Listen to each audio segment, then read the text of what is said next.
Okay, so here's the idea of a parametric surface.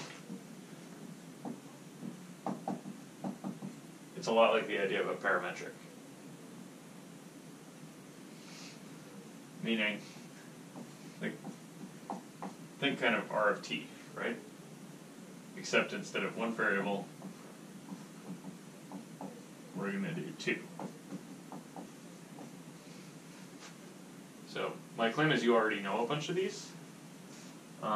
So kind of not to belabor the point, an easy example is say S of theta and phi, which would be, well, cosine phi here. And the others are cosine theta sine phi. Fill in the other one now. Sine phi, sine theta. Yeah, or sine theta, sine phi. And what does this parameterize? A sphere. This is the unit sphere, right? So you're thinking of, you have kind of two input variables that act a little bit like your time for parametric curves. And then if I was doing good notation, I would be saying this is a vector valued function, and there's a vector, right? So this would be my, alright, if I want to get to some place on my sphere, right, I go around theta off the x-axis, and then down phi off the vertical. And those two things are built into my saying that this is what x is, this is what y is, and this is what z is. If I wanted to parameterize this sphere of radius 17, I would modify this out. Just multiply everything by a scalar Slap of a 17 in here, or multiply the whole thing by a scalar of 17. Yep. So if you wanted to make a cylinder, how would you do that? Well, first you'd call it C, right? And then what are the variables in a cylinder? Just x, y, z coordinates from good. Cartesian into cylindrical. So there's going to be x, y, and z coordinates. So if I set this at, say, a radius 1 cylinder, just for ease of exampling, then I'm talking about my r's are 1, right? So I've got cosine of theta, sine of theta, and come on. So theta gets you around, right? Ooh, r sine of theta? Yep. So r sine of theta. Just r cosine of theta, r sine of theta. So just cosine, sine, and z, yeah?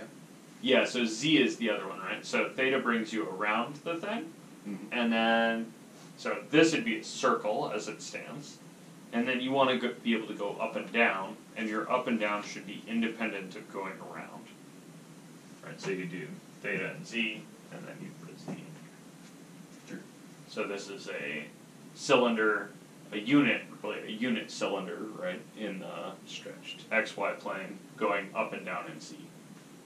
So if you wanted to make a cylinder that went the other way, you might switch some of these around. Right, so if you wanted a cylinder that opens along the, say, x-axis of radius, now, I don't know, 7. Scalar 7 applied everywhere, except for Right, z. you do. So you do c of theta and something would be something with 7. Theta and x. And a z. Oh yeah, so I want to go out in that x direction, right? Good.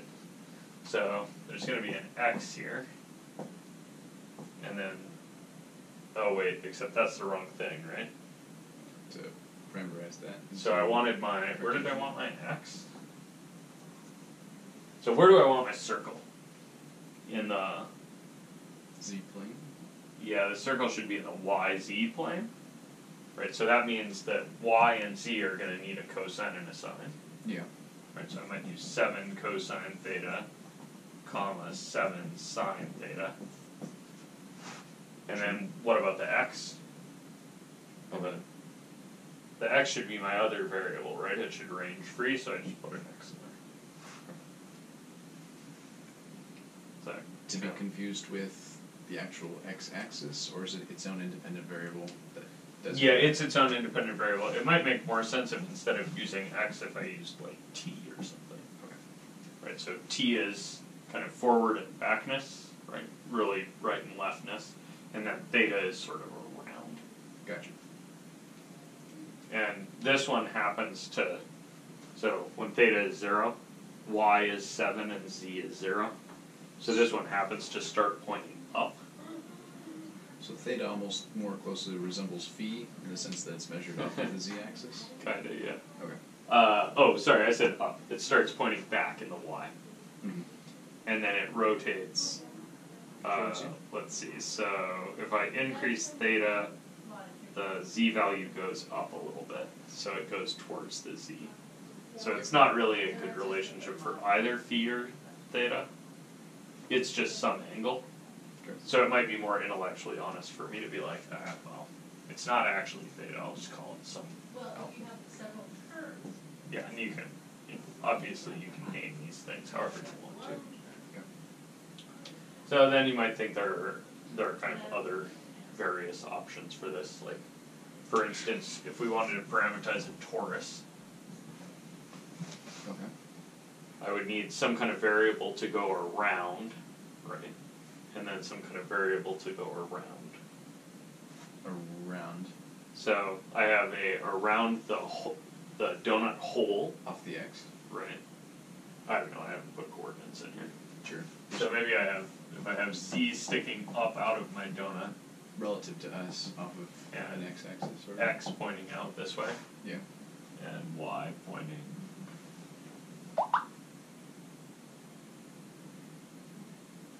back that way.